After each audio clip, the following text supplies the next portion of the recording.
So a very warm welcome everyone to our second session of our Fluidtime MaaS Symposium, the virtual conference. Originally was planned for May this year in Vienna in its 5th edition. And due to COVID-19 that we all undergo right now, we decided to postpone it a bit in time, but also to move it into a virtual conference. And so I'm really happy that we're able today to have an exchange of great experts talking about mobility as a service, ecosystems, and so forth. Before we get started, we have some sort of rules of play that we decided to establish for interaction. So basically, all the panelists and the speakers who will be involved turn on the video and microphone, and all the others will be sort of not visible and without microphone, just to make sure that we have a really good, smooth flow of information and exchange. Regarding interaction, we have a Q&A tool, so please feel free to ask questions. Here we ask you to have have as precise questions as possible. And ideally, you also name a member of the panel that you want to address it to, so it helps us to then bring it forward. So we'll take care of your questions. You just have to raise them and write them in the Q&A tool. We also have the chat, but please use the chat only if you have topics, questions, issues with the tool, and Steffi will be happy to assist you on that. So questions, please, through the Q&A tool. We also will do a polling between the presentation and the panel with 2 questions. So please give us your opinion, help us to understand where we are in the community regarding some of these points we discussed.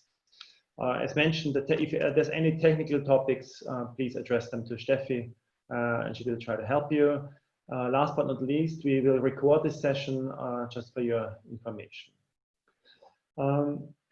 This year we have decided to make a topic on mastering the balance between competition and collaboration in the ecosystem, the MaaS ecosystem. And as you're all aware, it's clear that there's not one stakeholder, not one player that will be able to establish MaaS, make it all functioning, provide a proper solution. So it's all about collaboration. On the other side, of course, we have a strong interest in terms of, okay, where is each other's position in the ecosystem, in the value chain, in the network, and how can that be improved? And this sort of fragile balance between competition and collaboration is difficult to manage and not always clear to understand. And we see a lot of good aspects and approaches worldwide, but we nevertheless think it's worthwhile to go and dive deeper into this.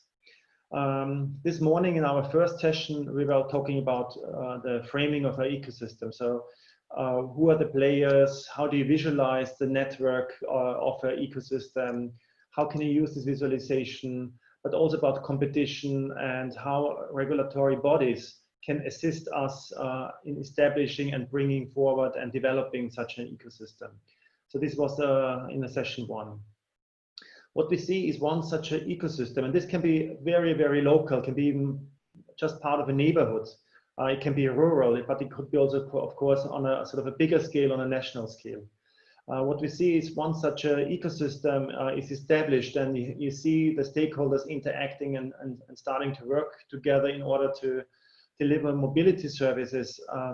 It's all about the value flows, the value exchange between the stakeholders. And of course, first we think about the sort of the financial, the monetary exchange, but nevertheless, we're also looking into non-monetary aspects, but also the aspects of data flows between the stakeholders. And here we will also, of course, have more inputs from our panelists later on. In the third session, starting today at 4 p.m., we will look then how an ecosystem can be empowered to transition into a more sustainable mobility future. So that's something we will have in our third session. But let's start now our session 2. And I want to introduce you to our speakers and panelists. We have an inspirational talk by Jeff. He is a partner at Arthur Little, a global consultancy agency. He's also a global head for the Future Mobility Lab.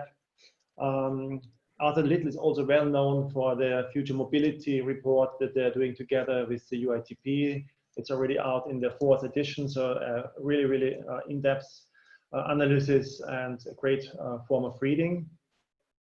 Karina, she joins us today from Mexico. She is a consultant and expert with more than 10 years experience in new mobility, urban planning. She has helped launch several shared mobility solutions and services, from on-demand transportation, carpooling. Her latest endeavor is DEZBA bike sharing scheme in Mexico. And she shared with us that in the past, and this is something we have seen in many cities, there have been many different global players active in Mexico City. And DEZBA, with their business model, with their specific approach, is the one who is really able to have a more sustainable approach. And maybe we hear from Karina later on more about this. Eric is from the Dutch Ministry of Infrastructure and Water Management. He is involved in mobility as a services also since many years. And Netherlands are well known now for their regional MaaS pilots. They have 7 of them in different regions with different approaches. So that's something where the community is looking closely to it, to see how the Netherlands are managing it and what are the best approaches for the ecosystem to be developing. He also was heavily involved in the establishment of the TOMP API, a system, an API to allow the different stakeholders and sort of the public bodies to exchange data and have a better sort of basis to work. So that's on Eric's side. And Jenny joins us from Scotland. She also has many years in experience in mobility and transportation, is very enthusiastic about her activities. And I noted and remembered that she once was given the name the Pocket Rocket due to her sort of enthusiasm how to bring mobility transportation forward. Since a few years now, she is a part-time PhD regarding rural mobility, rural MaaS. She's analyzing on the different aspects how to establish mobility as a service, not only in the rural areas of Scotland, but looking and analyzing the different rural MaaS initiatives globally. So with no further ado, I would like to hand over now to Jeff to give us his inspirational talk on mobility as a service and the value flows.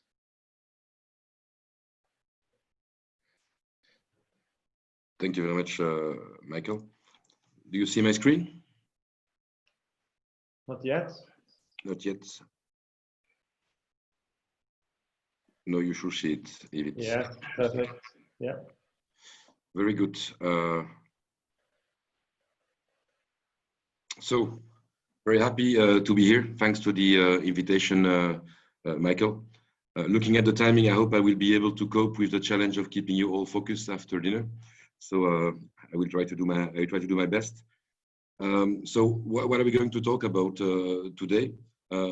Michael of Fluidtime asked me to reflect on the latest evolution of MaaS, and more specifically taking a step back, looking on one hand, where do we stand with regards to realizing the MaaS promises, and also reflecting about, and maybe more importantly, what are the requirements to accelerate MaaS deployment and maximize value with MaaS.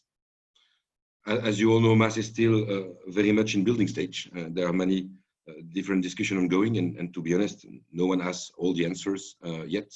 So I'm very much also looking forward to the panel discussion that will follow to discuss some of the elements that I will raise during my presentation. So first of all, what you see here on the first slide, and I won't detail everything. I think that eventually, if we manage to develop MaaS systems that are comprehensive, integrated and seamless, I think there will be tremendous benefits for everyone. I think everyone agrees here. Benefits for the consumers, giving them freedom to move, benefits for the city and authorities to be able to optimize the mobility system at system level, but also benefits from a mobility solutions provider, which can optimize the way they work and also can get easier access and an additional channel for communication and engaging with users. But obviously, the question is, when will this happen? Because that really requires the development of a comprehensive mobility as a service solution. So let's take a step back and reflect on what has been the latest evolution, what has been the progress with regards to the enabler of mobility as a service. And I see four of them, if you look back. The first one is that there's been an accelerated digitalization of the mass transit ticketing and payment. I mean, we see more and more public transport operator that are actually digitalizing their system.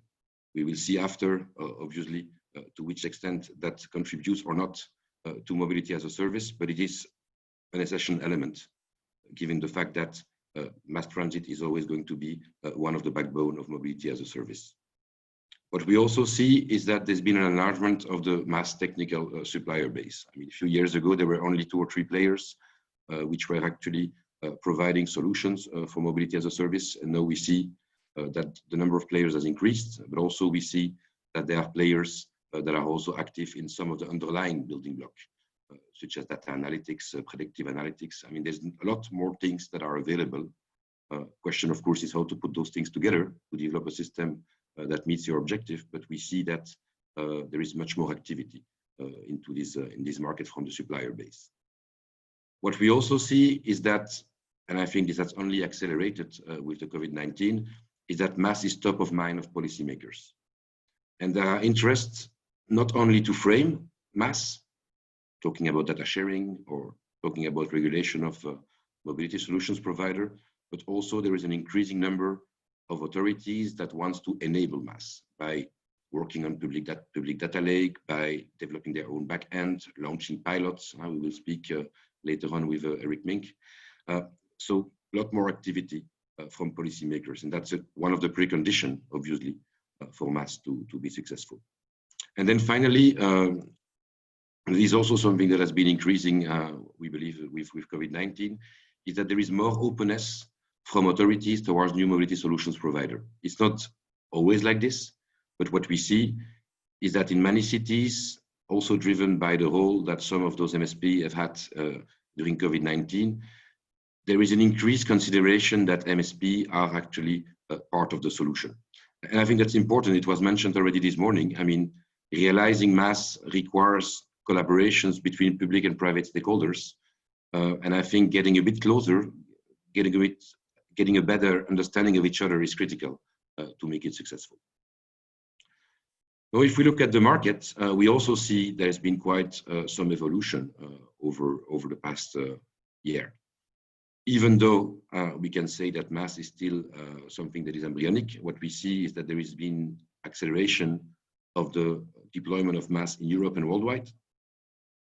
There's been an increase of public-led mass initiatives, which we call G2C. A lot of cities are actually thinking, planning, launching pilots to try to actually develop government or public-led driven mass initiatives. However, and we will get back to that, there's still a lot of walled garden, as we call them, which means that it's not always in the logic yet of an open ecosystem.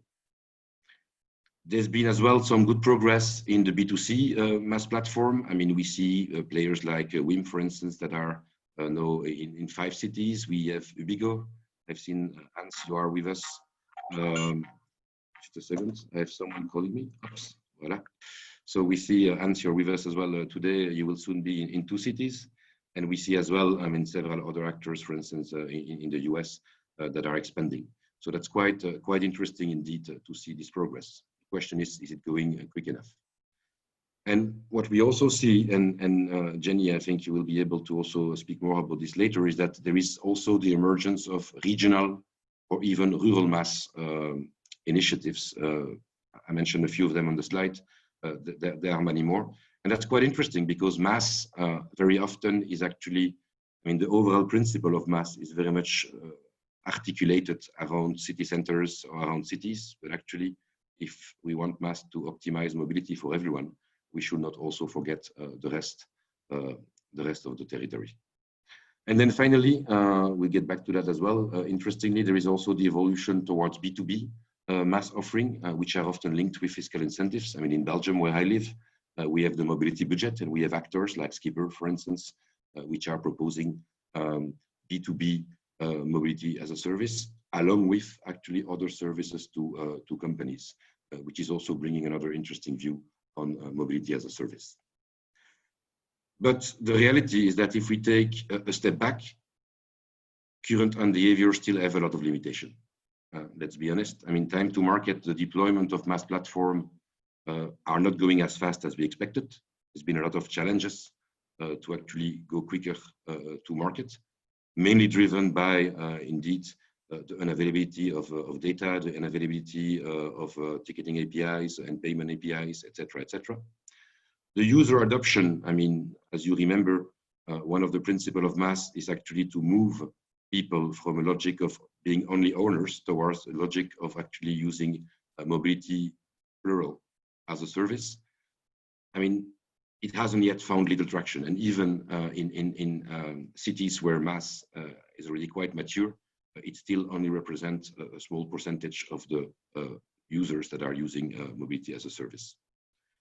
There's also a lot of resistance from public transport operator, even though it differs very much from one country or cities to another. And there is, in a way, a lack of clear partnership model with MaaS operator. That's a major obstacle to actually deploy MaaS. What we see is that the consumer-facing B2C MaaS platforms have not yet reached scales and economic viability. I mean, the question of the financial viability of MaaS is a critical element, which we will address later as well. And also, if you speak to MSP, I mean, often when they were discussing with MaaS operator, they were promised that their customer acquisition costs will go low, that the service cost will go low because they will be, you know, this extra layer. It is not materializing. I mean, if you discuss with MSP that are involved into MaaS, currently they don't yet see fully the value. And so the question is the following. I mean, is there a real business case or societal case for mobility as a service, or are we all going after a ghost? So I'll try to give you some answers on this. I think I will raise as many questions as I would give answers. I think first of all, let's look at the financial outlook. And we like to always make a distinction between B2C, G2C, and B2B. So let me just address those quickly. When you look at the B2C MaaS model, B2C meaning that you have a private MaaS operator that is actually directly addressing the users, the consumers, with a MaaS solution. What we see is that the commission-based model, taking just a percentage on each booking, actually requires a lot of scale to be profitable. I mean, just as an example, if you will take a 5% commission on 20,000 weekly e-scooter trips at an average of €5, which is high, you will only get 260K a year, which means that in order to get to a profitable business model with such a commission-based model, you will either need to be in a very big city, or you will also need to be present across several cities. The subscription-based model, of course, is what everyone is looking after, to have a monthly fee, for instance, for access to all mobility. It has a high potential, but it implies actually really to change the behavior of the people to move outside of their car, or to combine their car together with other mobilities. But that's not easy, and that's not something that MaaS operator have under control, because it will require actually to have a mobility policy that allows actually to make MaaS sufficiently attractive against a very sexy product, which is the individual car as an owner. So not easy at all. The second model, what we see as well, is the G2C model. It is the public-led initiative to launch actually mobility as a service in a given cities. A similar logic applies if you look at the financial flows. Commission is not going to be adding a lot of value. Subscription base is having more potential, but not realistic into the short term. But what is interesting is that there are other public benefits that should be considered. I mean, there is, if we realize actually the benefits which I showed on the primary slide I showed you today, there are lots of societal, social, environmental impact, which ultimately can also lead to cost reduction because of asset optimization of the transport assets, which thereby actually bring a lot more benefits. There is an opportunity as well, I mean, for PTA or PTO to increase the attractiveness of their core PT offering.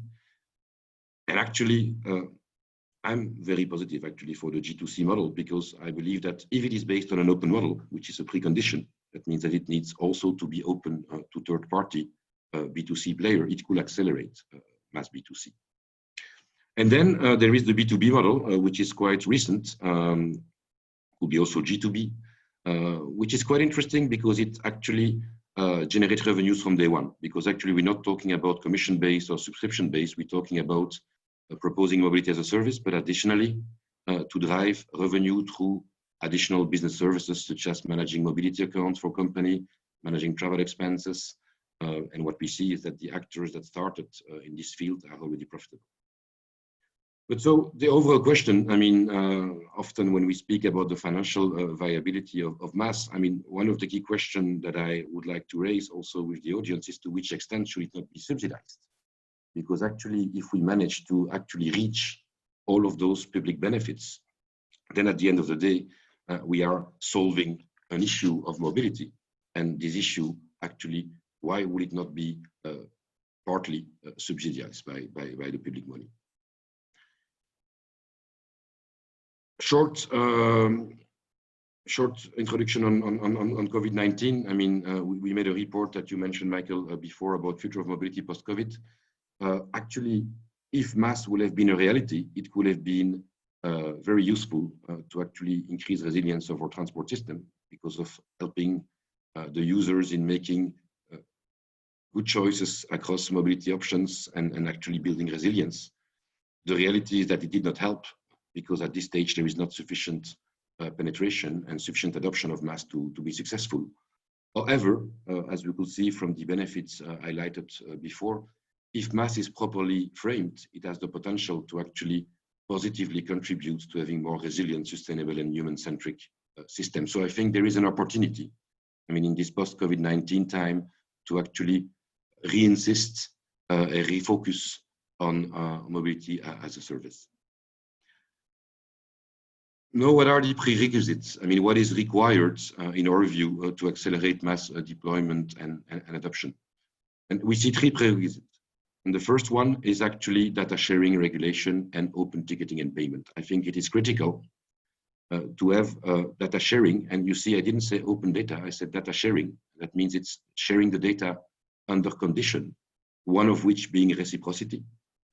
It is very important to actually regulate so that public transport is opening its data, but also its ticketing and payment API, because that's a requirement actually to deploy mobility as a service.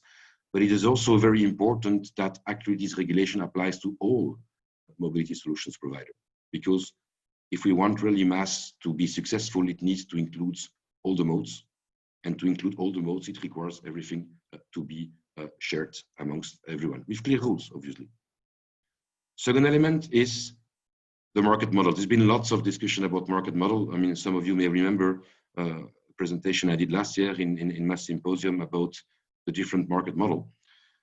I think what is important to note, there's been an increased involvement of the public-led public initiatives. And I think that is good to drive virtuous MaaS development. So I'm very positive about G2C approach.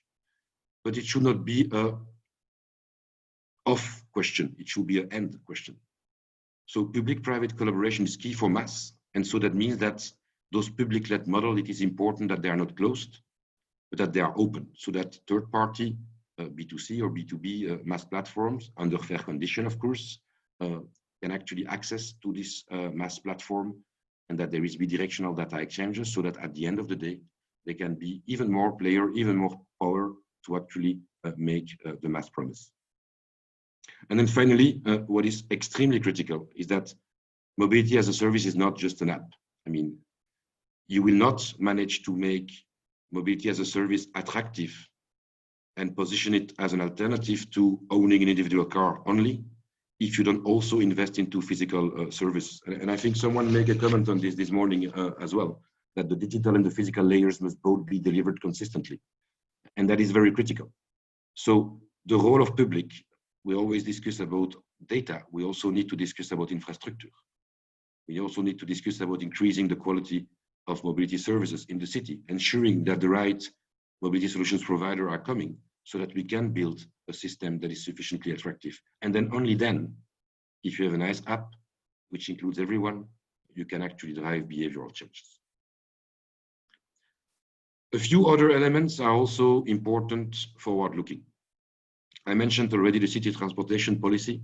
I mean, making the right investment to develop superior services, but also doing mobility demand management. And we see not a lot of examples worldwide of cities that are able to do joint marketing campaign, including mass transit, shared mobility, and all sustainable mobility modes. And I think that's something that will be needed if we want to change behavior of people. Then there is the exhaustivity of the mode and infrastructure coverage. If you really want to do something to put in place a system, a mass system that is actually sufficiently attractive, it will be critical that every mode and every infrastructure is included. And that includes the private cars. I mean, we will be speaking as well later on about rural mass or regional mass. There is no way that the car will disappear. The car will still be there. It needs to be used in a clever way. It needs as possible to be shared, but the private car needs to be integrated into mobility as a service and into the data lake. Movement of goods is also a critical part of the movement we have in our city. We believe that in the future, it will not come today or tomorrow, but we need to integrate mass with also transport as a service to include also the movement of goods. And then, mentioned by several, holistic data management is the new O, which means that ultimately, we need to have a mobility data lake that includes all mobility data. There are different ways, I mean, to make this mobility data lake. We believe it should be open. And ultimately, in the future, it will need to be linked with traffic management systems of smart city. So to be able to really manage mobility flow in a comprehensive way. Which makes the link with my last block, which is management and enforcement. Ultimately, if we want actually to get all the benefits of mobility as a service, once they will have been all the modes integrated and all infrastructure integrated, one, they will have been sufficient level of adoption. What will be critical as well is to be able to use all this data to make dynamic management of the flows, but also of the mobility solutions providers. So regulatory enforcement, including, why not, trip-based subsidies. You could very well imagine that when some trips are not financially viable, but they contribute socially to the system, they could be subsidized, even though they could be produced by private mobility solutions provider. And then geographical extension, I mean, we will speak about it. It will not happen in one day, but at the end of the day, if we want to develop something that is virtuous, it should not be only in the city, it should also be intercity, it should also be regional and rural. And then the two last point is more related to capabilities. I think you understood from my presentation that I believe that public transport authorities have a big role to play. They have a role to play in terms of physical infrastructure. They have a role to play in terms of developing a G2C mass model.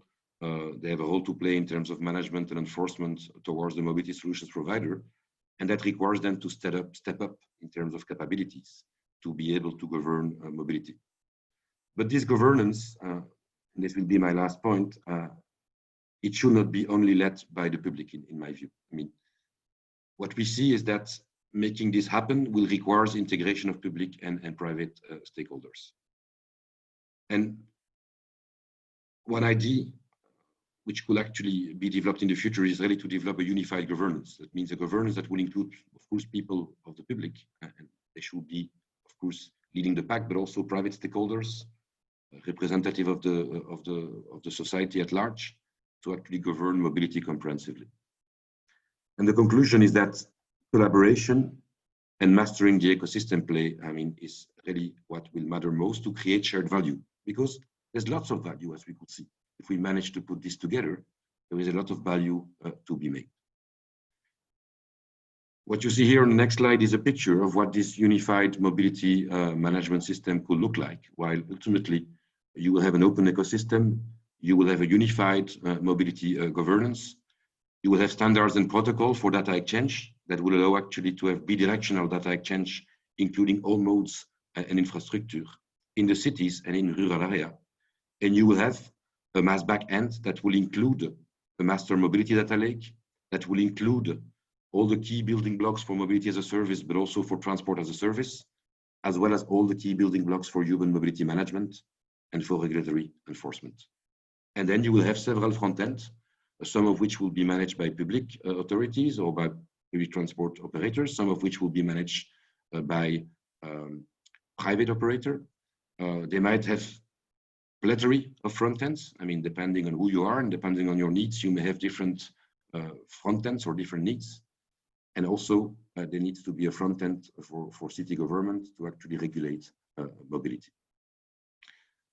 So, what are the key takeaways from this presentation? I think there are 5 of them. And the first one, I mean, to be clear, I mean, MaaS has not yet delivered on its promise. But I believe it's a journey. I mean, and there are huge benefits ahead which actually justify continuous effort. What we see as well is that there is some enablers that materialized over the past years, but there is further effort, but also importantly, further openness that is required by cities, by PTO, but also by private players that needs also to share their data, and that is required to enable MaaS. The role of city is critical. It's not just an app, and without sound city mobility policies, which will allow to actually drive trust into the system and drive adoption into MaaS, it won't work. And that includes also the physical service and infrastructure. And finally, what we could see from the 2 last slides that I presented is that actually, if we really want to realize all the benefits that we like to say MaaS will bring, it requires a more comprehensive take. And it requires, an increased collaboration amongst the stakeholders. So there's a lot more to do before we get there. And then open question, I mean, to all of you. A unified mobility management model will actually help to fully extract value at system level. The question is, I mean, do we believe that we can make it happen? Do we believe we can create this open ecosystem between public and private players, which will allow us to actually get to where we want in terms of the benefits and the promise of mobility as a service? Thank you very much. Thank you very much, Jeff. Fantastic presentation on many topics. I could note down inputs, views. Give you it's like ad hoc question I have for you. You mentioned, I think it was the last slide about its journey. You know, we're not there, it's a journey. If you see this as a journey, where would you see us in this journey? Is it, are we still in the beginning? Are we like driving already full speed? How do you... I think it's a difficult question. I think that, I mean, from a technological point of view, we are very advanced. I mean, both in terms of MaaS and in terms of mobility management. I think technology is there. I mean, I think the key, the secret is actually to build this ecosystem, as you were saying, Michael. That's really the most important. I think data is progressing. I think it's already much more open than it used to be a year ago.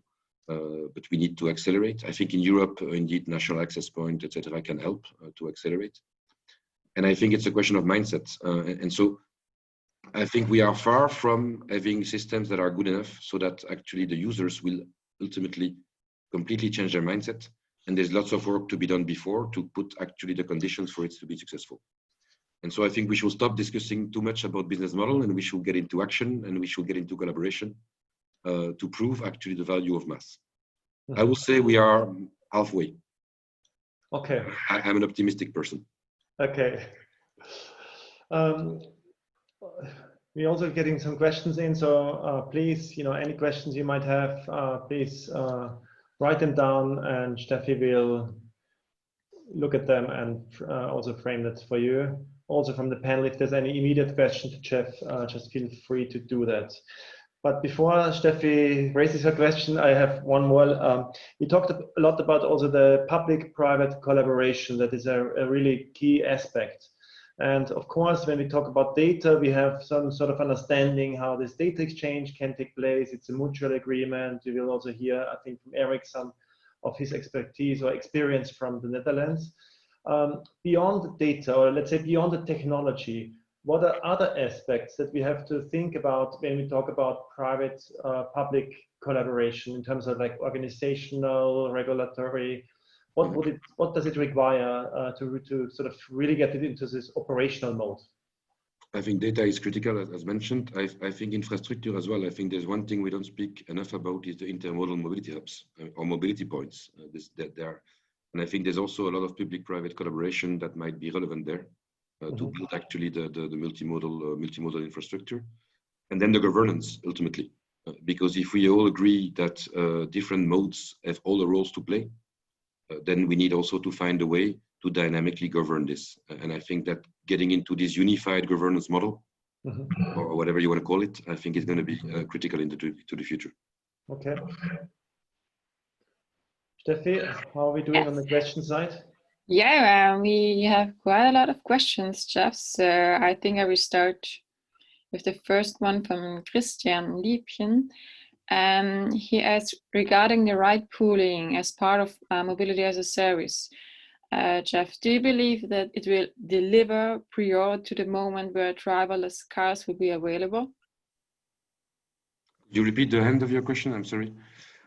Do you believe that it will deliver prior to the moment where driverless cars will be available? So regarding ride pooling and ride sharing as part of MaaS. Well, I think that the way we move is going to evolve, and there's lots of discussion about autonomous and whether it will replace actually some of the mobility modes that we have right now. I think in the future, ultimately, it will be the case. I think that what is critical is that every mode needs to be integrated into the system.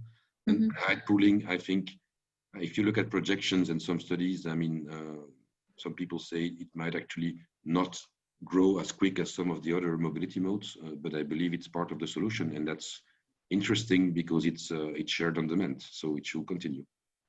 So I think it will deliver. It will at the end of the day, it will accelerate. At this moment, the issue is that most of the MSP which are integrating themselves into mobility as a service don't see that acceleration. They don't get yet the value from MaaS, but ultimately it should be the case. And what would you say can be considered as a benchmark? So when do you say, okay, now MaaS is delivered, fine, now we can continue with the rest of the world? Well, I think there's nowhere in Earth yet where there is a full MaaS deployment. I mean, there are concepts that are well developed, but I mean, the adoption is not there yet. I think it's the users will vote with their feet. I mean, the day that actually people will be willing we will find that MaaS is sufficiently attractive next to actually having just your own car. That will be the start of the moment that MaaS actually will accelerate. Okay, thank you. Then yes, we have another question from Jose.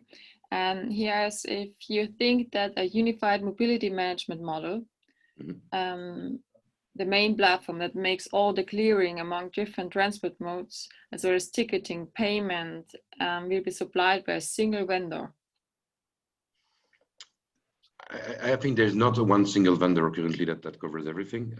I think that this unified platform actually might be a smart stitching of several building blocks, because you will have mobility as a service, you will have transport as a service, you will have mobility management and enforcement. I mean, those are different building blocks that needs to be put together into one single back end. What is important is that I think the view of having one system that includes everything is a bit of a beauty idea, but the reality is that you need to have an orchestrating layer, and there will still be different ticketing system, different payment system. You just need to try to get it orchestrated in a smart way. What I believe, however, that is needed, at least now, maybe as technology will evolve in the future, it could be different. I still believe that at this stage, if you want to make it happen sufficiently quick, we need to have one master mobility data lake. But it should be open. So it should not be a closed platform, but we need one data lake. So when you continue on your point of view on data sharing between MaaS platforms and public authorities, should public authorities have to buy this data, or should they receive it free of charge? I think we need to have an agreement between the different partners for a bidirectional data exchange under condition. I mean, normally it should benefit everyone that there is one place with all data. By the way, our friend Søren Sørensen this morning told us all about national access point, and I feel ultimately transport will be a vertical of smart city. So at the end of the day, data will be shared. I mean, in a number of years from now. So I think the question is not too much whether it should be shared, but it's how to make the sharing easy and how to make sure it's a win-win for everyone.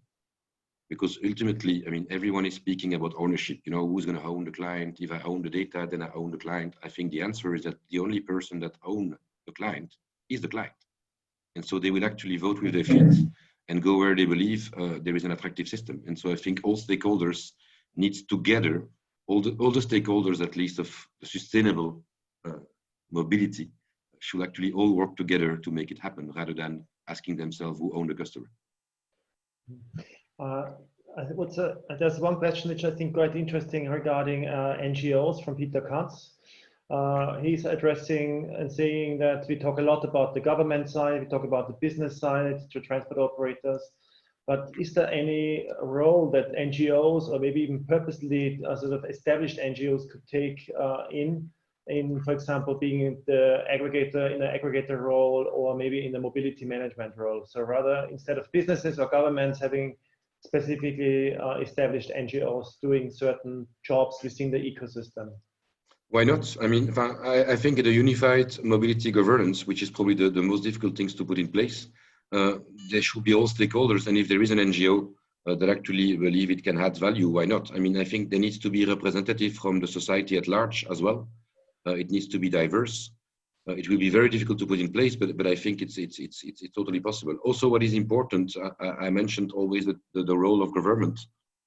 I think, depending, of course, on the capabilities that are available, it's not because the government needs to be the owner of some of those elements that they need to be the doer. I think that there is a lot of role to be played as well by other actors to facilitate, to operate those systems. But NGO, yeah, why not? If you have a specific idea, I'll be happy to hear about which NGO could play that role, but I think theoretically it will make a lot of sense. Mm-hmm. Steffi? Yeah, I think I like Hans' question as well. So, Jeff, if you had to guess, when is mobility as a service something natural in many cities? So take a look in the future. When will it be that we can travel around the world and wherever we go, we have mobility as a service in our pockets? It's a difficult question, huh? I mean, I think Hans probably could answer that better than me. No, I think that there's probably still a few years in front of us before we make it happen, but it will all depend, I think, on the ability, indeed, on the change of mindset, I mean, from some private operators, like the Uber or the Lyft, I mean, and the change of mindset of some of the PTAs and PTO to actually understand that they need to work together. As soon as this is understood, then it can go very quick, I'm pretty sure. But I don't have a crystal ball. What I see, at least, I mean, because I advise several cities and government onto this area, I really could see a shift. I mean, so more and more cities are much more open now. Before they were contacting me as a consultant, you know, and they were telling me, yeah, what shall I do? I want to keep the ownership of my customer. Now they contact us and they say, oh, we want to put something together. We think we have a role to play. What should we do? So it's a bit different. I see already a big difference between now and 3 years ago, for instance. Mm-hmm. Azrael is asking, since MaaS started as a fully business-driven initiative, how can public authorities assess how much of their scarce funding should they allocate to optimize their own operation and social welfare? So like how to make the decision on which type or the limited funds where to invest regarding MaaS? What's your view on that, Jeff? I'd like to return the question. I mean, I think what public authorities need to ask themselves is, do they believe that MaaS is part of the solutions to improve mobility?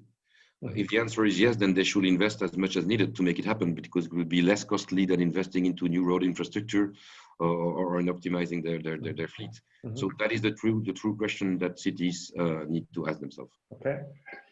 I'm looking at the time, and I would actually like to open up now to the panel. And of course, the questions we have, they will stay, so we can address them also as a panel. And I would, let me just see, I would actually ask a question to the panel. Let's start with Jenny to maybe step into the discussion and give us a first viewpoint of, so kind of what you have heard so far and your point of view. You have been named quite a lot about the rural MaaS aspect. Maybe you can also include this into your first statement. Thank you, Michael. Yes, well done on the presentation. I've got lots of notes written down in front of me. Yes, I'm going to be here to champion the rural, and it's not a them and us situation. It's not city versus rural. People go, the flows go between the two and always have done. And I will say that maths isn't something new. We have had this around us for decades and decades. It's just evolved into something different now, and there are more challenges in it. The funding side of things really is the key to this, as well as users. We need to concentrate on the fact that it's about the people at the end of the day. And you talk about models, and people and partnership are two key elements to this. Because at the end of the day, if the people don't want it, they ain't going to buy it, and they ain't going to use it. And therefore, they're not going to use the services, whether that's car sharing or whether indeed it's hitchhiking. So we need to make sure that actually this is a user-centered approach, and that we're not just talking about the technology that's there. So that for me is a key takeaway, particularly in rural areas where you won't necessarily have the connectivity. You might not even have smart ticketing, for example, or real-time information. It might simply just be a case of a pen and a piece of paper that is steering the way that mobility is coming. So we're at different stages in cities and rural, I think is the key bit. And picking up on one of the questions there about the car, we've discussed this before, that the car is absolutely crucial to rural. And it's crucial not only in the sense of mobility gaps and people having to afford a car, which in many cases they can't actually afford to run, but that's that access to the social side, which a few questions have come up there as well, about access to employment and education. But we may need 2 cars in our areas for logistics. So we can't rule out the car, and we have to include, as already been discussed, the goods side of things as well. When we're looking at models in rural areas, can we make a financial model stack up by utilising people and goods, putting pharmacy products, etc., out on existing infrastructure? Let's not recreate the wheel. But Eric's got some great projects going on, and he's also got a rural project there. So those are some of my takeaways and my inputs from what's been said so far. Thank you very much, Jenny. Eric, you were just mentioned, so maybe you want to be next, giving us your view on what we have discussed so far. Yeah, thanks a lot. I think Joseph has very clear statements on MaaS, and I think for 95% we do agree. So we're interested on the 5%. Almost all of the topics. I think one of the main differences that I have, at least working for about 4 years on MaaS, is that we really need skill. So our Dutch approach is on national pilots, national apps, rather than city apps. So we are working together with cities and regions, but all the apps need to be able to let people use all of the transport modes available in the Netherlands. We even have one Benelux app that is going to start within 1 month, I think, but MaaS requires skill, platforms require skill, and without skill you can't have impact on public policies.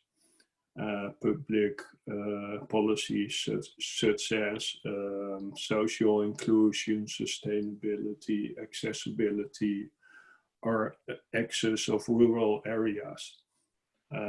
So to me, it's all about skill. It's all about public-private cooperation on data sharing and a joint data lake. In the Netherlands, we call this a learning environment, but all the apps that have started in the Netherlands right now are required to share data to a learning environment in order to optimize mobility. Optimize it maybe for business case, but especially also for value cases. Governments invest quite a lot of money each year in infrastructure and in exploitation subsidies for public transport. And MaaS is, well, our view is that we should reap all the benefits of MaaS, but we have also to reduce negative effects, because I haven't seen any internet platform without negative external effects yet. And this is why my government stepped up and tries to at least develop MaaS together with private parties instead of have a wait and see approach. But most of this is, I think, what Joseph also said. But I saw one of the questions asking whether MaaS is a city or a national or an international play. I think it's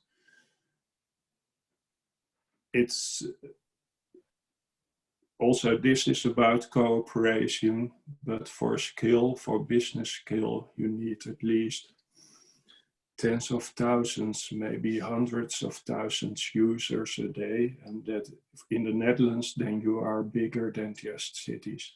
Mm-hmm. Thank you, Eric. That's my short statement. Sorry, it took a while. No problem, it's good. It's good to take the time, we want to learn from each other. Karina, I would like also to invite you to the panel and give us a first statement of what we have heard and talked so far from your point of view, from your experience from Mexico.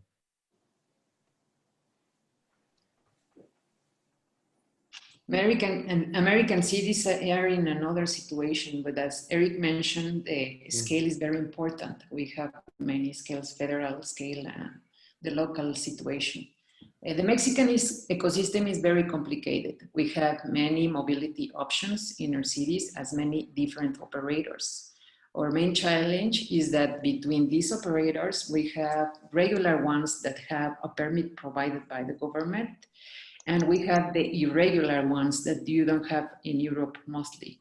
The irregular ones that are born from the necessities of the cities in almost every Mexican city. In terms of mobility as a service, we are working hard in the integration of the different transport modes. Our first step in case of Mexico City is more related to have a physical integration.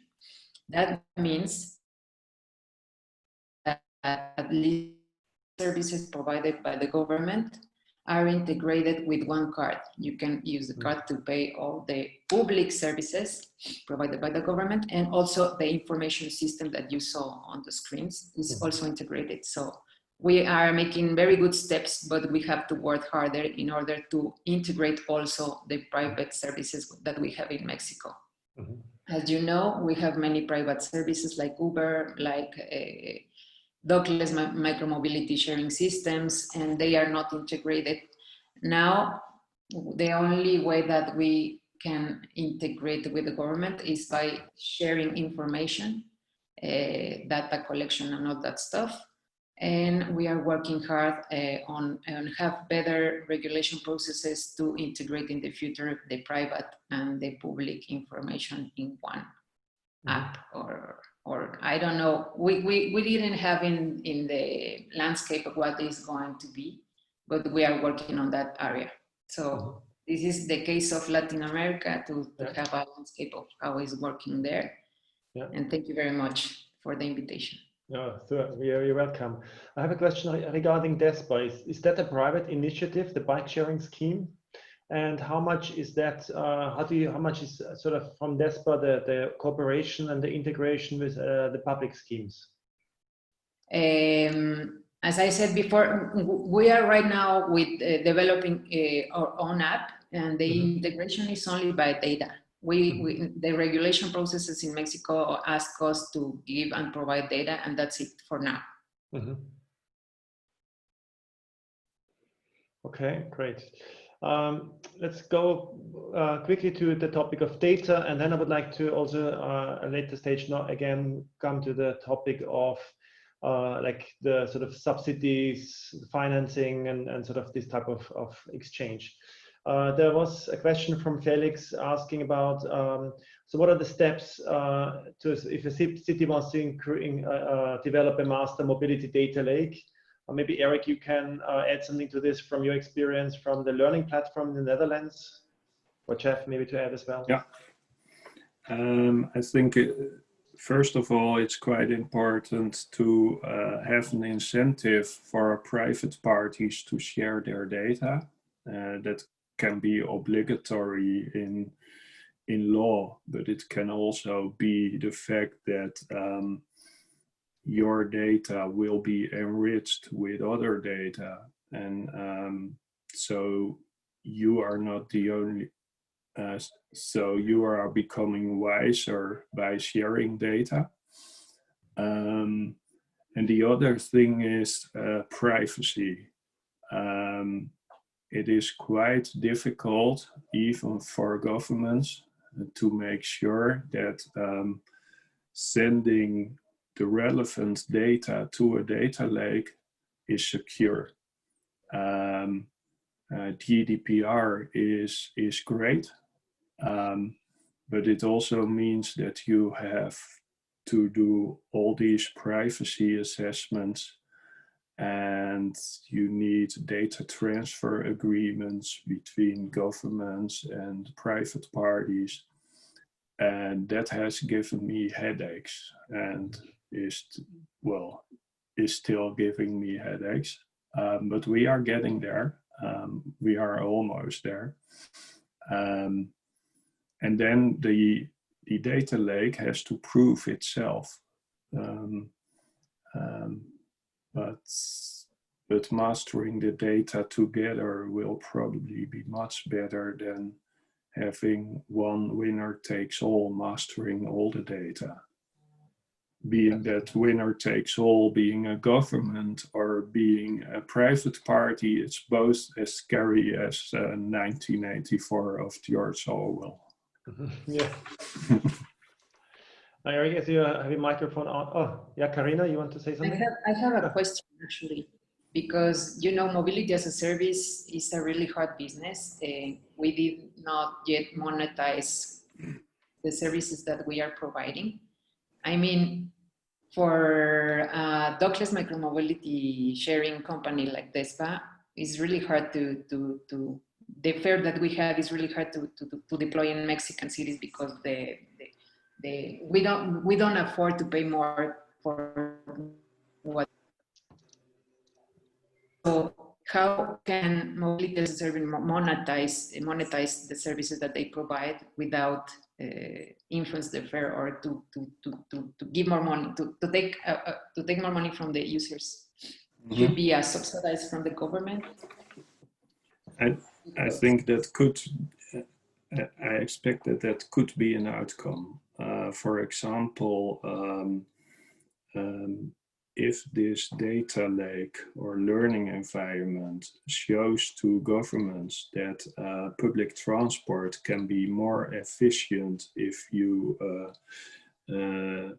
add some more electric scooters to the system or whatever, I could imagine that this win to governments, so this the fact that you need less taxes for public transport, that you share the difference, that you share the benefit of that. But then you really need everybody to work in this open public-private ecosystem. And this doesn't mean that all private parties see each other's business case, but one governing body probably needs to see a bit more in order to make this happen. And this is a really difficult governance question for the future. But there are solutions to that as well. But knowing Michael, there's probably some statements on commons, etc., coming later this discussion. Jenny, you raised your hand. You want to add here?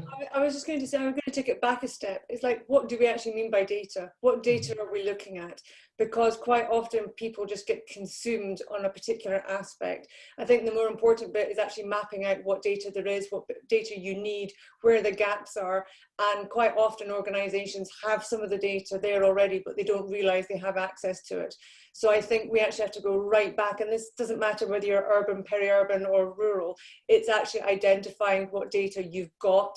How accurate is that data? Are we still talking about in certain places real-time information being, as I said, manual input into an Excel spreadsheet, or is it actually now computerized? Because if you've got humans involved, there's going to be error in it. So we need to look at the granular detail, and at the end of it, that is the most important bit for the user, because if you get the data wrong, the user journey wrong.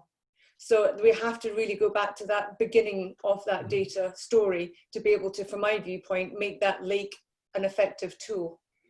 Absolutely, and connected to also the objective you have that you want to achieve with the data.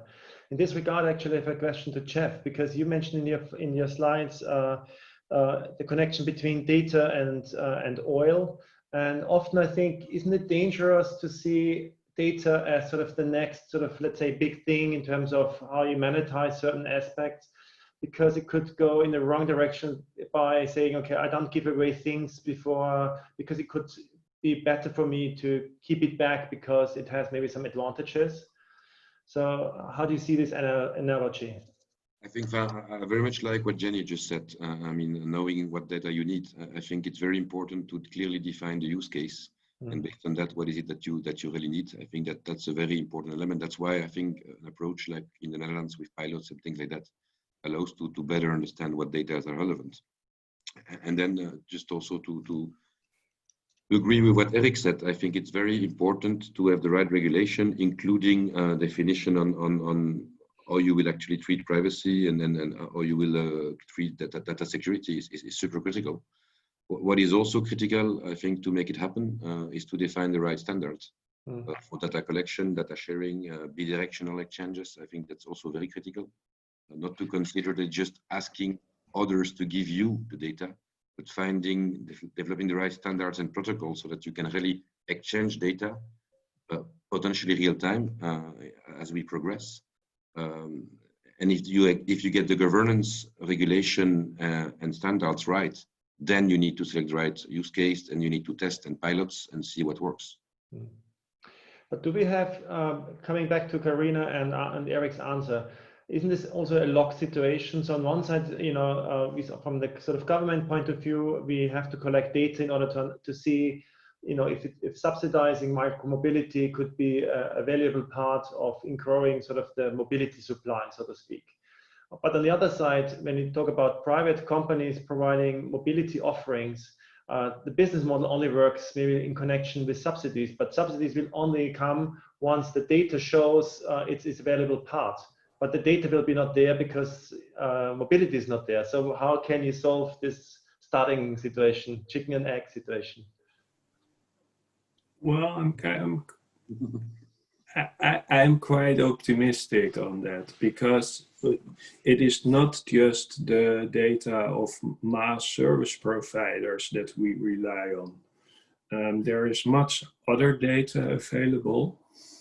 For example, data from public transport operators or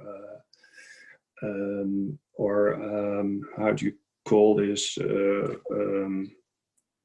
Road officials, telecompanies. So the issue is that using all these data gives you more insight in how to optimize the system.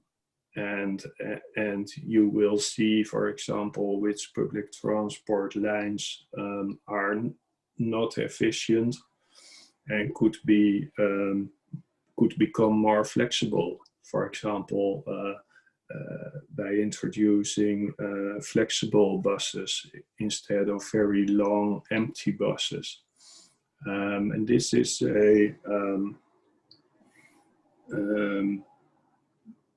well, this will not happen in a day, but it will happen and it doesn't require all the data to be shared. It just requires how do you say this? Well, let's say the metadata of the planned and executed trips of a MaaS service provider. We have, for the Netherlands, we have set up a data string defining the kind of data that should be shared by MaaS service providers. And we have, together with market parties, created a transport operator MaaS provider API in order to standardize the data sharing between transport operators and MaaS providers, in order to prevent that small transport operators wouldn't be part of MaaS. And I'm not sure whether this is enough, but this is the approach that we have so far, and we will see if this is the right approach and if we have asked the right data. But in enriching the data lake with the external data will help a lot. Okay, great. Yeah, Karina? The case of Mexico City is a very good example, because at the beginning of the dockless micromobility sharing systems regulations, the government already has a public operator that is Ecobici. So in order to construct a better system, we have to share our information, as I said before. So after 1 year, the first year we have to pay for a permit for each bicycle. It was a huge amount for us, and was not a very good idea, because most of the micromobility companies didn't get into the operations right now, right? So after that, the new regulation that the government is developing takes the information that we share, the data of origin and destinations and the trips that we are made on the platform, and said, okay, I don't want to take money from the companies anymore, because I understand that is a very good business, but not very good enough to take money from you. So I don't want to take money anymore. So the new regulation is that has that improvement, right? So now the government is providing a private micromobility sharing. So we are getting with this information that the government is taking from us. Karina, I couldn't hear the last sentence because there was some interruption. Can you repeat your last sentence, please? I mean, since the government is taking information from us, the regulation is getting better. So I think that we are in the right area to go. Okay, thank you. Let's move on from the data side to the more the financial and funding side. I guess we don't see sort of the funding and the financing like from urban, more in the rural area. Jenny, how is the situation on how you finance MaaS in the rural context? So how can this be working if you have such sort of low density and limited sort of resources? Did you think I bought a lottery ticket and I've got the answer to that yet? I've not got come on. But I'm working towards it, Michael. I am. I think the key comes back to collaboration, but it also comes back to points that Karina and Eric has talked about as well, is actually governance and government and regulation. So when you start to look internationally at MaaS and rural MaaS in particular, you can see different funding scales and models coming into play because of different infrastructure that is in place internally within government. So for example, in America, you can take your health and your education transport budgets together, and you can work together to actually give a solution. Whereas in the UK, for example, we're still very siloed. Yes, I've said the word, we've been online for an hour and I've said siloed, sorry.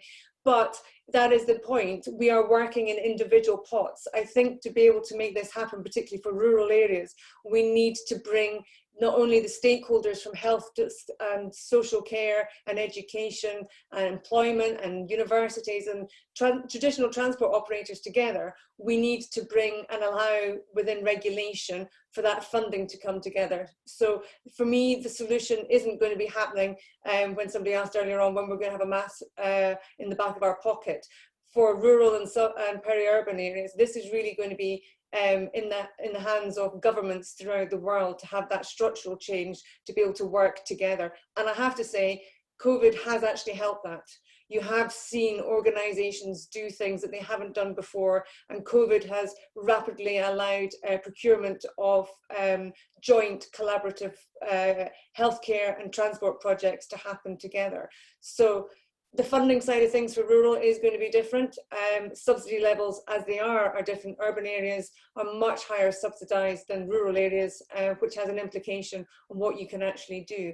So I've got a very long wish list, and so if somebody wins the lottery and can help me sort this out and we can change with governments, then crack on. Great.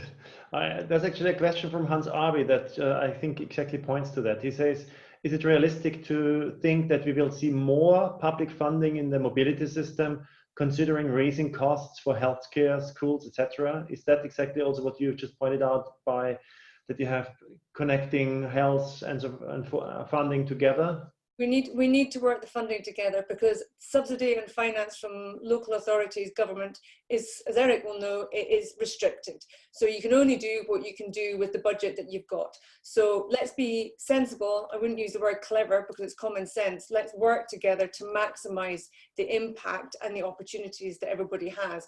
But that does require not only this community of tech companies, academia, but all government and local authority working together to utilize the assets and the finance that's sitting there. Mm-hmm.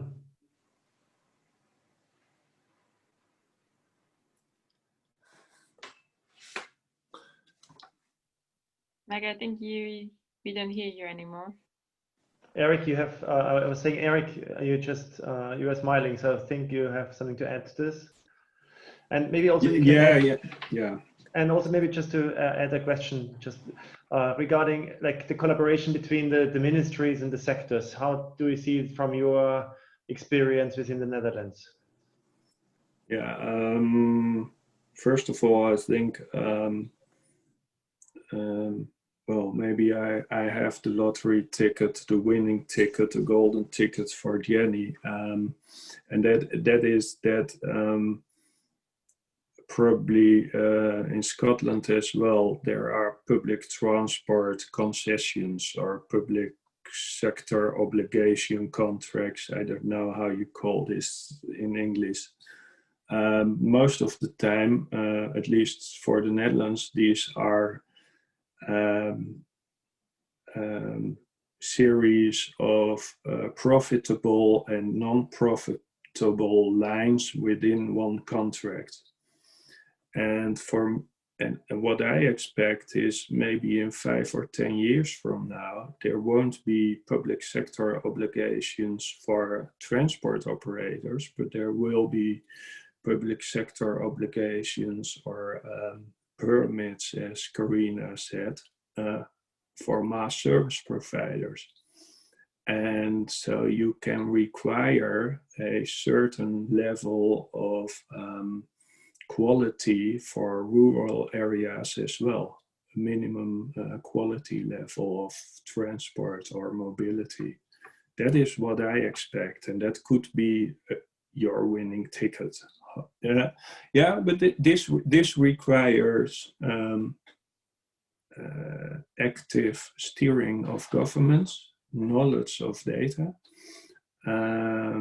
So we are not there yet, but if we don't use the data, then it's probably going to be less efficient.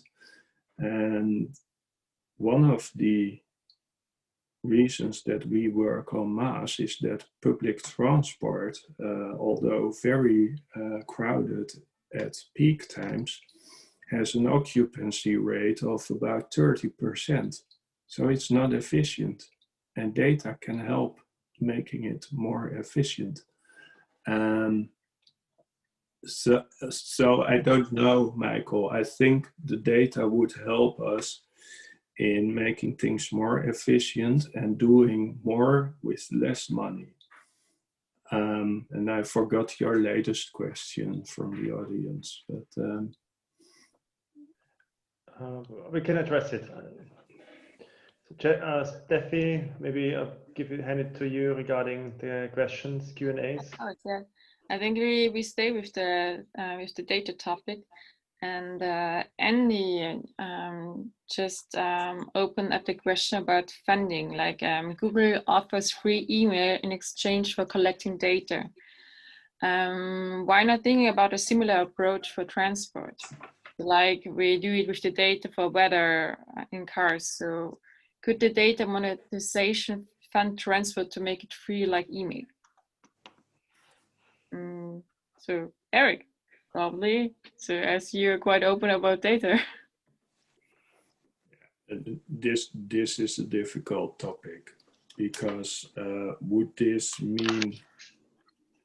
would result in the end state that people without money have to share all their data, while people, rich people, can retain their privacy? This really is a difficult question for governments. Probably if MaaS was up to private parties alone, then probably this could be a scenario. But we stepped in for many reasons, and I said the main reason is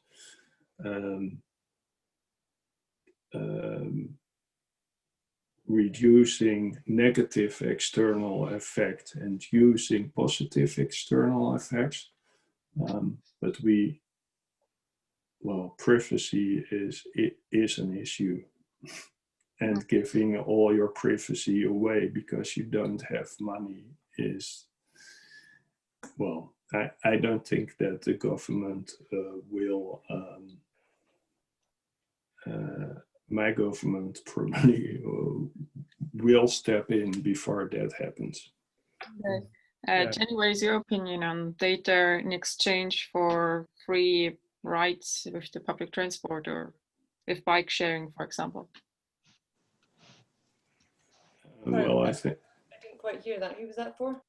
Yeah, what is your opinion on this topic? So would you share your data in exchange for a free bike sharing ride? No. No, you won't. Okay. No. It's about trust. And you need to have trust in the chain and confidence in the chain. And if you are dangled with a carrot that says you're going to get something for free, you want to know what you're going to get on the way back out. So I'm the skeptic, I'm afraid. And I totally agree with Eric that it's about the privacy side of things. I do actually have a crystal ball. You might have noticed in my background. I have Yes, we did. And I put it there deliberately because I've got fed up for the last 5 months about people asking questions that we don't actually have the answers to yet. And I say yet because we will get them. But I think this is one of them. We don't actually know what users want and need. We haven't done enough on this yet. Are they happy? Like I've just said, I'm not, for their data to be given away. So it's critical. Okay. Karina, would you give away bike minutes for data? No, and even as an operator, it's really hard to share the data, because you are sharing your business with the government, and the information is public, so anybody can see your business and have the sensation of have to build your same business in the same city. So it's really hard to share the data, right? Yeah, it's interesting because we could conclude two things. Number one, data is the new oil. I mean, we all agree that it's with the data that we will be able to optimize, thereby creating value and then possibly reusing that value for something else, including the rural area. But we all agree as well that there is a lack of trust so far in sharing that data. So I think that one of the key things that we need to build is trust. I mean, and it's trust for different operators to share their data, That will mean that reflecting about which types of governance body with which types of members should then have this data, and also trust, I believe, from the users to actually go into MaaS. It would be an interesting question to use as a poll for all your 76 people attending as to how many people would actually give up their data on this session. That would be interesting. I think we can do that afterwards, of course. We can do that. But Azure asked another question on this topic, when you say trust. So how can we trust private and public operators in that data handling? So in regards to when you think about Uber, what they did with the Greybull scandal, so they were manipulating data. So what can you do as a citizen to feel more safe, and what can you do as a public authority, for example, that to provide to the public that they can trust them? And of course for the private as well, so the private operators. I think you need an independent authority that has the data, not being public, not being private, but being an independent. Well, we say stichting in the Netherlands, but maybe a commons. With both private parties, public parties, and consumers in the board. So that could be the role of an NGO that we was discussing before, that is specifically is situated for this activity. Mobility governance, you mentioned. Absolutely, yeah. As a citizens, I think that we should take a look over the regulation, the laws that the national government use for the personal data that you share, and the NGOs should follow these laws and regulations that the national governments put. I think so.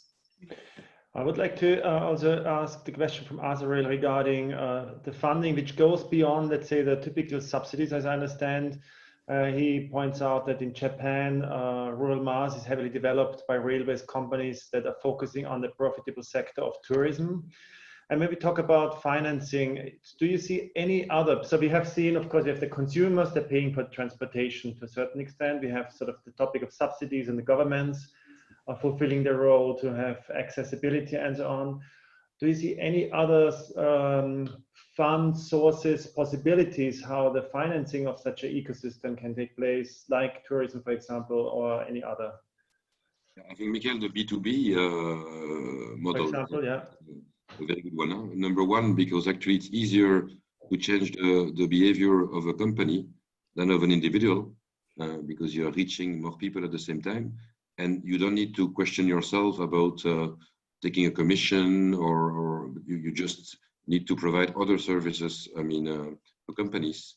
And if it is incentivized, like it is the case now in Belgium with the mobility budget, you have actually a benefits. You know? For instance, right now, companies can choose to offer mobility budget to their employee, and they will be able to have a budget which will include a car plus a MaaS offering. And if there is money left, they can deduce actually some money from their some money for the rent. If they don't live far from their office, it is allowed that they can reduce money from the rent, and then what is left at the end of the year is in their pocket. Thanks. Yeah, that's very good incentives, and that works right now. Jenny? I remember back in 2014-15 when people started talking about mobility as a service, there was people speculating that the likes of MasterCard and Google and your big supermarkets and all these big players are going to be there, and the word gamification was thrown around, and loyalty and marketing trends and all the rest of it. Where are they? Because if this genuinely was of interest to them and they could see the financial monetarization in it, they would still be part of the party, but they're not here. So does that send the message that it's not actually something that they're interested in, and therefore it's not financially viable? Or are we all barking mad? I'm still speaking to them, Jenny. Oh, good. I'm glad, Eric. I'm glad.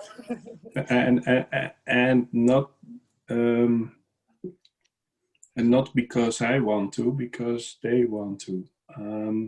So they are working. They are still working, but it's not really clear what they are working on. So I really should, well, do not underestimate these these companies, and it could be very helpful to really aim at ecosystems, open ecosystems, and making sure that even if these large companies jump in, they will still be part of a system of systems instead of letting it become their system. But it's interesting how it's gone a bit quiet over the years, and that if you're talking about commercialization, advertising and marketing usually come up, and we've been talking about data collection, and we haven't talked about user preferences and knowing where you've gone on your journey, and in-app influencers and all that sort of thing, which some organizations offered a quiz while you're in a bus and you get money back for that, and virtual money to put against your ticket, your mobile phone bill or things like that. So there is that element, but we haven't really touched on it, and these big players have, if they're there, they're hovering in the background. So what message does that really send to us as a community when it comes to the viability and the financial model? I think they all need skill, and then it doesn't matter whether they are one of the payments providers or the only one, and maybe most companies realize that having one or two out of the systems of systems is enough, because MaaS is quite complicated. Quite complicated. Yep. That's an understatement, I suppose. Karina?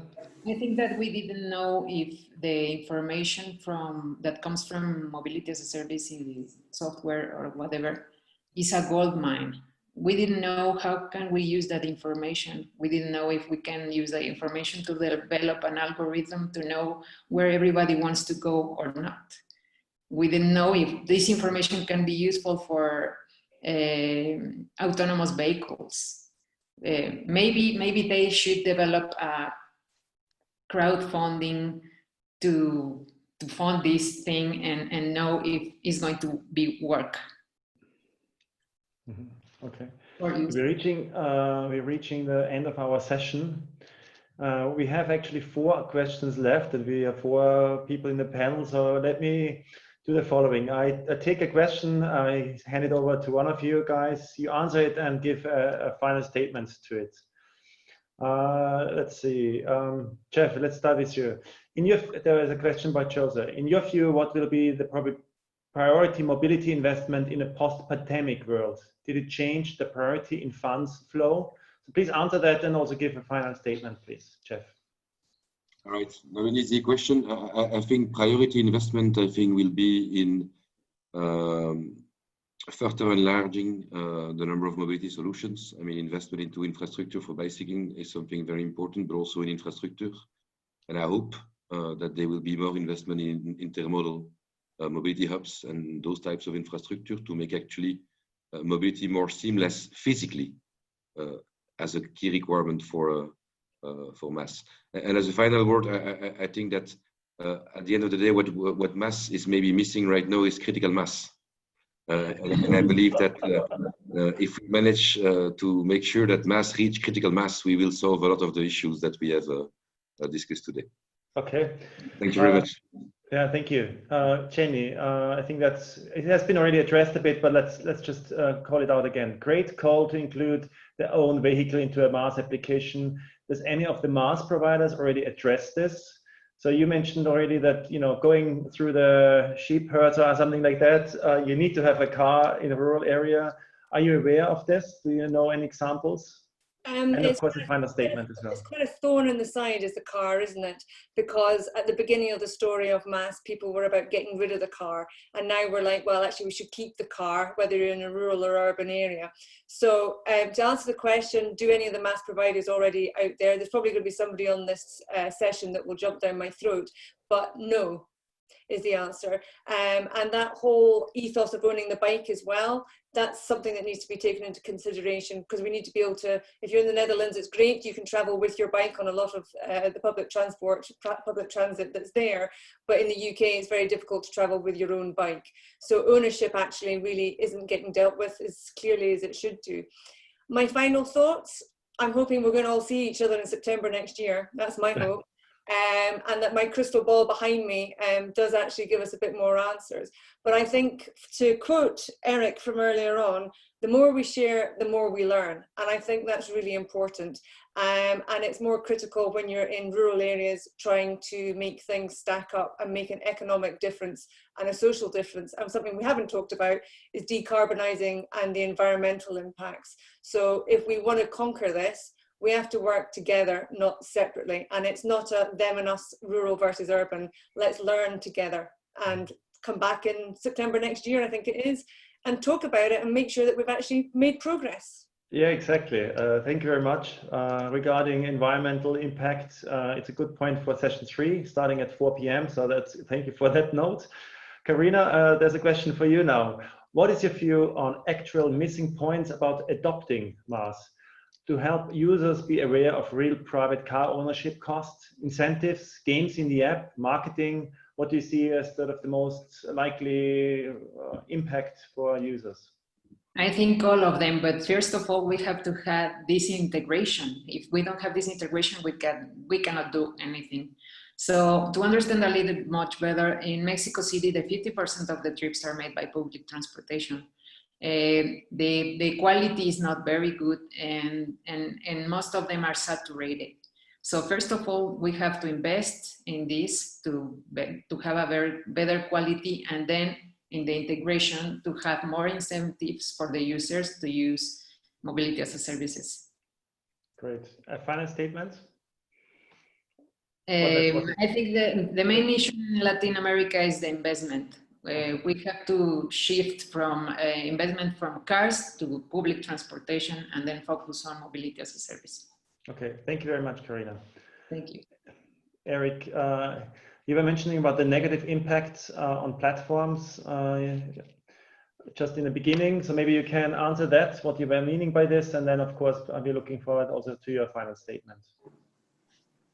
Yes, of course. Yeah, negative impact of platforms could be, I could use many examples, but for example, Uber, Airbnb, Facebook, and Google, it all seemed like heaven on earth, or promising world peace. And then all kinds of issues appeared. For example, Uber is driving empty through Amsterdam looking for new passengers, increasing rather than decreasing traffic jams. We have seen increasing accidents by Uber drivers. Airbnb seemed great for private people renting out their home, but has gone really commercial, and in some parts of the Netherlands, there are only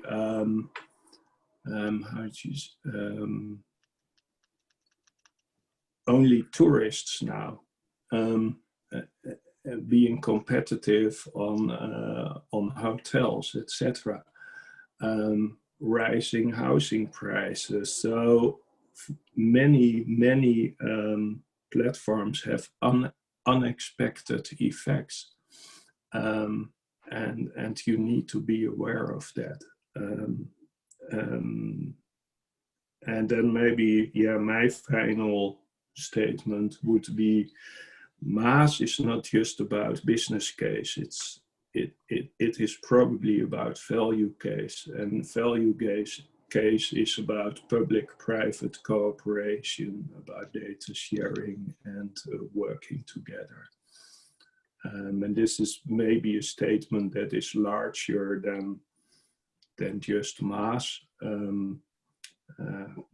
Probably, I think that for many parts of the economy, winner takes all is replaced by win-win situations. Thank you very much, Eric. I'll just share my slide one more. So I want to thank you all so much for participating, for the panel, for the inspirational talk. It was fantastic to exchange. Thanks also for the questions. It was a lot of topics that we addressed, and as Jenny pointed out, our mission now is to have a big change until we see each other in September. But before that, I just want to point out we will start again at 4 p.m. So we have about 1.5 hours break. And we will talk about the transition part. So it's really about sustainability, ecological impact, and so forth. So I'm looking forward to see you back here at 4 p.m. And enjoy the break in the meantime. Unfortunately, we can't serve you coffee and cakes at the moment. That's something you have to do yourself wherever you are. And see you later. Bye-bye.